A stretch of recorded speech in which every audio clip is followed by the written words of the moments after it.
ফ্রান্সের সংস্কৃতি মন্ত্রী রাশিদা দাতি জানিয়েছেন, বিশ্বের অন্যতম বিখ্যাত শিল্পকলা জাদুঘর লুভর মিউজিয়ামে রোববার সকালে একটি ডাকাতির ঘটনার পর বন্ধ করে দেওয়া হয়েছে।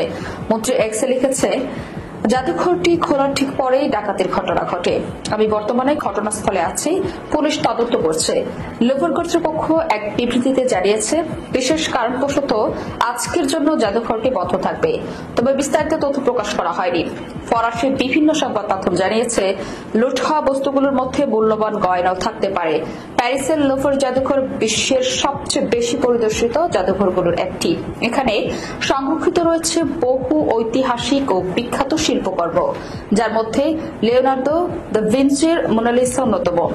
পুলিশ সূত্রে এএফপি জানিয়েছে, একদল অজ্ঞাত পরিচয় দুষ্কৃতকারী স্কুটারে করে এসে জাদুঘরে প্রবেশ করে।